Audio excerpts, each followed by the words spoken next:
ครับสวัสดีครับสวัสดีคุณผู้ชมทุกท่านนะครับสำหรับในคลิปนี้นะครับก็มีข้อแนะนำดีๆเกี่ยวกับเรื่องของการขับรถจากกรมการขนส่งทางบกมาพูดคุยกันนะครับในคลิปนี้เนี่ยเป็นเรื่องเกี่ยวกับข้อแนะนำการขับขี่รถบริเวณทางแยกที่มีสัญญาณไฟจราจรนะครับเดี๋ยวเรามาดูกันนะครับว่าวิธีปฏิบัติหรือวิธีการขับขี่จะต้องทำอย่างไรนะครับ ครับสำหรับการขับขี่รถบริเวณทางแยกที่มีสัญญาณไฟจราจรเนี่ยนะครับเมื่อขับรถมาถึงทางแยกที่มีสัญญาณไฟจราจรเราควรจะเพิ่มความระมัดระวังเพราะเป็นที่ที่มีรถสวนทางกันนะครับและนอกจากจะต้องปฏิบัติตามสัญญาณไฟแล้วเนี่ยก็จะต้องคำนึงถึงความปลอดภัยควรที่จะชะลอความเร็วเมื่อเห็นสัญญาณไฟสีเหลือง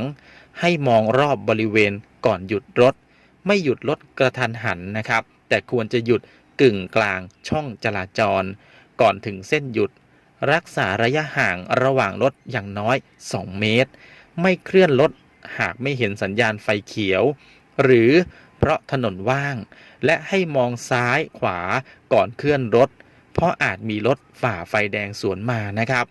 ควรให้ทางแก่รถที่เปิดสัญญาณขอทางฉุกเฉินชะลอความเร็วเมื่อมีคนเดินเท้าข้ามถนนซึ่งอาจข้ามถนนได้ช้าแม้ว่าจะมีสัญญาณไฟเขียวก็ไม่ควรขับอ้อมหรือเฉียดคนเดินเท้าขับรถตามลูกศรที่กำกับทิศทางและให้รถคันหน้าเคลื่อนไปก่อนนะครับประมาณ2 วินาทีไม่ควรขับตามติดรถคันหน้านะครับตรงนี้ก็อาจจะเกิดอุบัติเหตุได้นะครับและนี่ก็คือคำแนะนำดีๆจากกรมการขนส่งทางบกนะครับเกี่ยวกับเรื่องของการขับขี่รถบริเวณทางแยกที่มีสัญญาณไฟจราจรนั่นเองนะครับครับเดี๋ยวเรามาติดตามข้อมูลข่าวสารและเรียนรู้สาระดีๆในคลิปหน้าสำหรับในคลิปนี้สวัสดีครับ